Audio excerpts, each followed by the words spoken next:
اعوذ باللہ من الشیطان الرجیم بسم اللہ الرحمن الرحیم صلی اللہ علی النبی الامی وعلی آلہ وصحبہ وبارک وسلم۔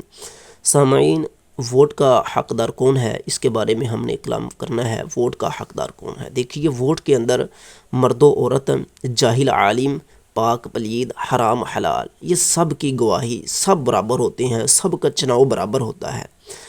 تو عقلی اعتبار سے بھی ہر ایسا کام جس کے اندر انکھیارا اندھا دونوں برابر ہوں جائیں تو وہ قابل قبول نہیں ہے۔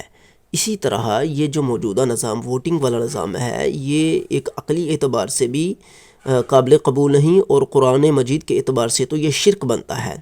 اور یاد رکھیں کہ ہر قانون، اس کے اوپر دین کا بھی اطلاق ہوتا ہے۔ دین کو قانون بھی کہا جاتا ہے اور قانون کو دین بھی کہا جاتا ہے۔ گویا اس وقت آپ لوگوں کے پاس ہے جمہوریت، یہ ایک دین ہے۔ تو جو لوگ جمہوریت کو مانتے ہیں، اس کو چلا رہے ہیں، یا کسی کے پاس کمیونزم ہے، یا کسی کے پاس سوشلزم ہے، یا کوئی بھی قرآن سے ہٹ کر قوانین ہیں، تو وہ ایک دین ہے۔ تو جو لوگ ان کو چلا رہے ہیں، بنا رہے ہیں، آگے پھیلا رہے ہیں، خواہ وہ نمازیں پڑھیں، روزے رکھیں، زکاتیں دیں، حج کریں، وہ مشرک ہیں، وہ دائرہ اسلام سے خارج ہیں، خواہ وہ ملا ملوانے پیر مفتی ہی کیوں نہ ہوں۔ تو یہ ہے ووٹ کی شرعی حیثیت۔ باقی رہی یہ بات کہ ووٹ نیک کو ڈالو، بد کو نہ ڈالو، اس نظام کے اندر نیک ڈھونڈنا ایسے ہی ہے جیسے کوئی بندہ سمندر کے اندر غوطہ لگا کر ہاتھ میں ریت لے آئے۔ تو جناب والا، یہ ناممکن ہے۔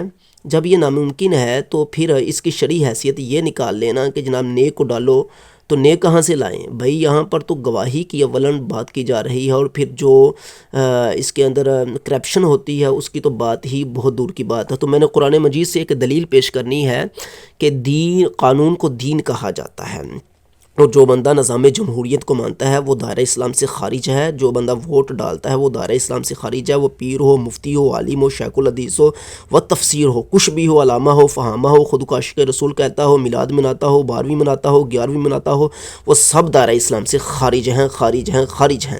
نہ ووٹوں سے دین آ سکتا ہے، بلکہ یہ تو بندے کو کافر بنانے کا ذریعہ ہے ووٹ، کیونکہ عقلی اعتبار سے بھی یہ غلط ہے، اور قرآن مجید کے اعتبار سے تو یہ شرک بنتا ہے۔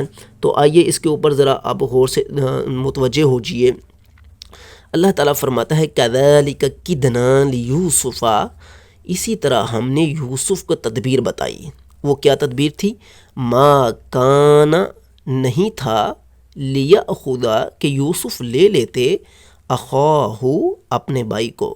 یوسف اپنے بھائی کو نہیں لے سکتے تھے، فی دین المالکی، بادشاہ کے دین میں، بادشاہ کے دین میں، یعنی کہ یوسف علیہ السلام اس وقت خزانچی کی حیثیت سے تھے، خزانوں پر مامور تھے۔ تو جو بادشاہ تھا مصر کا اس وقت، اس بادشاہ کا جو دین تھا، اس کا جو قانون تھا، یہاں پر دین جو ہے قانون پر استعمال کیا گیا ہے، وہ جو قانون تھا اس قانون کے اندر چور کی جو سزا تھی، وہ کسی بندے کو رکھ لینا نہیں تھی۔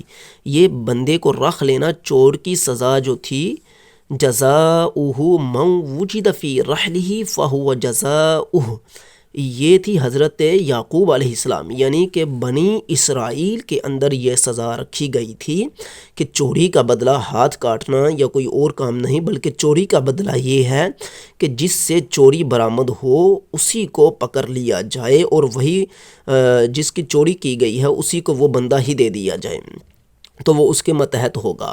تو یہ دلیل پیش کرنی ہے کہ دین کا اطلاق قانون پر کیا گیا ہے، اور قانون کو دین کہا جاتا ہے، لہٰذا کورٹ کچہریاں یہ ایک دین ہے۔ یہ جتنا بھی آپ کے پاس نظام جمہوریت ہے، یہ کورٹ کچہری، یہ سکول و کالج، یہ سب ایک دین ہے، جو جمہوریت کی کئی شاخیں ہیں آگے جمہوریت کو مضبوط کرنے کے لیے۔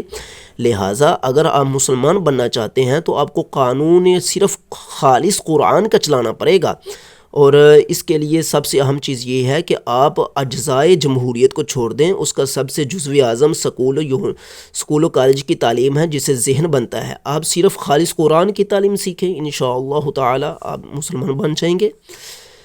فی دین المالک الا ان یشاء اللہ، ہاں مگر جو اللہ چاہے۔